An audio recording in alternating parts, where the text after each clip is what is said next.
Hello friends, ನಾನಿವತ್ತು ಒಂದು ಈಸಿಯಾಗಿರುವಂಥ side ಡಿಶನ್ನು ತೋರಿಸ್ತಿದ್ದೀನಿ.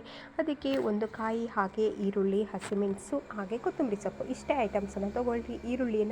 ಸ್ವಲ್ಪ ಈರುಳ್ಳಿನ ಎಣ್ಣೆ ಹಾಕಿ ಫ್ರೈ ಮಾಡ್ಕೊಳ್ರಿ, ಹಸಿಮೆಣಸು ಮತ್ತು ಈರುಳ್ಳಿನ. ನೆಕ್ಸ್ಟು ಇದಕ್ಕೆ ಉಳಿದಿದ್ದೆಲ್ಲ ಹಾಗೆ ಸೇರಿಸಿ, ಈರುಳ್ಳಿ, ಕೊತ್ತಂಬರಿ ಸೊಪ್ಪು, ಹಾಗೆ ತುರಿದಿಟ್ಕೊಂಡಿರುವಂಥ ಕಾಯಿ ಇದಿಷ್ಟನ್ನು ಹಾಕಬೇಕು. ಹಾಗೆ ನೆಕ್ಸ್ಟ್ ಇದಕ್ಕೆ 1 ಬೌಲ್ ಆಗೋಷ್ಟು ಮೊಸರನ್ನು ಹಾಕಿ, ನೆಕ್ಸ್ಟ್ 1 ಕಪ್ ಆಗೋಷ್ಟು ಹಾಲು ಮತ್ತು ಸ್ವಲ್ಪ ನೀರನ್ನು ಹಾಕಿ, ರುಚಿಗೆ ತಕ್ಕಷ್ಟು ಉಪ್ಪನ್ನು ಹಾಕಿ, ನೆಕ್ಸ್ಟ್ ಇದನ್ನು ಚೆನ್ನಾಗಿ ಮಿಕ್ಸ್ ಮಾಡಿ.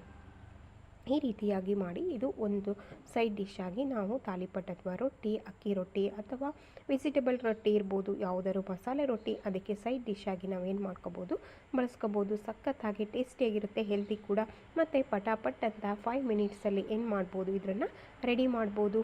ಮತ್ತು ಹಾಗೆ ಪಲ್ಯ ಮಾಡೋದಕ್ಕೆ ಟೈಮ್ ಆಗುತ್ತಲ್ವ, ಅದಕ್ಕೆ ಈ ಮೊಸರು ಬಜ್ಜಿಯನ್ನು ಅಥವಾ ಕಾಯಿ ಬಜ್ಜಿಯನ್ನು ಈ ರೀತಿಯಾಗಿ ಪಟಾಪಟ್ ಅಂತ ಮಾಡಿ